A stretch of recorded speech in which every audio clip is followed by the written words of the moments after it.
Yeah, we're hearing some cheers, you hear some claps, trying to figure out safely how we can find out what's going on at the front of this demonstration. But I do want to point out just the diversity of the crowd. That's important. Seeing lots of signs. Dustin, if we could point to this sign, I will never understand, but I stand.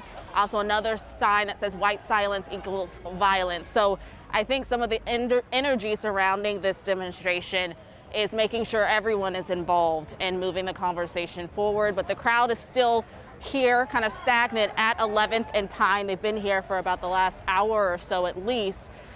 Hearing some movement and action at the front of the group and trying to get a better idea of what's exactly going on. I did hear some chants from people saying, "Show your badge" to the police officers at the front of the line. And then there were some claps and cheers, and you can hear that right now going on. Black Lives Matter chanting there. So we don't know the plan for the group just yet, but they are still hanging out here and still chanting Black Lives Matter. But for now, I'll send it back to you guys in the studio. Britt, do you have any idea how many people are out there right now?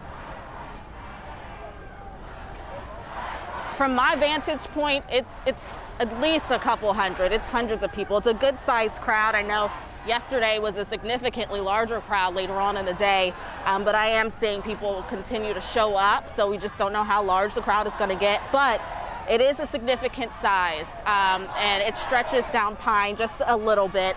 And like I said, more people are starting to show up here. Jessica. Okay, Britt Moore reporting live for us. We will check in with you shortly. Thank you. So as the city of Seattle braces for another night of protesting, Mayor Jenny Durkan, Police Chief Carmen Best, and other city leaders today announced reform is coming, but they say it will take time. King 5's Chris Daniels joins us live from City Hall with today's new developments. Chris.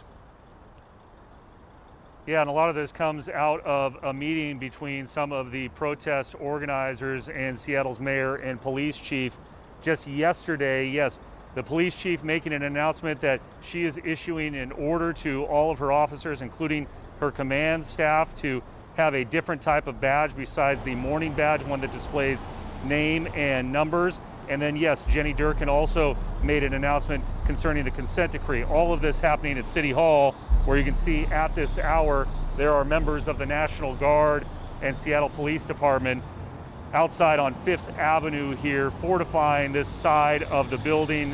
We have not seen protesters come anywhere close to City Hall at this point.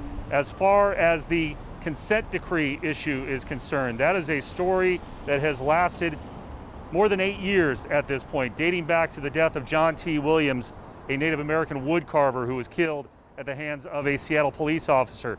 That led to federal oversight, police reform, reform on how the Seattle Police Department manages large gatherings.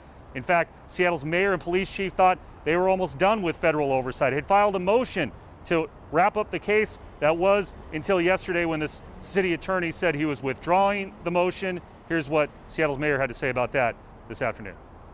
Well, the city made clear in its previous filing, and the court had orally indicated that we had met the terms of a sustainment plan. We also made clear that we needed to come back to the court to address the concerns about discipline and accountability. But we also heard from community very loudly and very clearly that they felt that motion was an indication that we were abandoning the principles of the consent decree.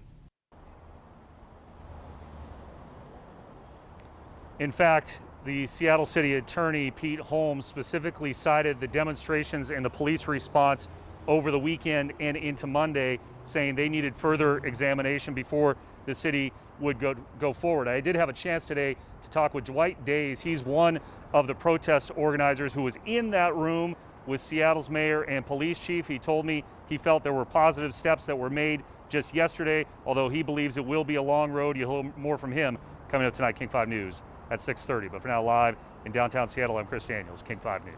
Chris, thank you. We want to take you up over the South Precinct. This is on South Myrtle, kind of in the Beacon Hill area in Seattle. Sky King up and over. This is a protest outside of the Seattle Police Department South Precinct headquarters there.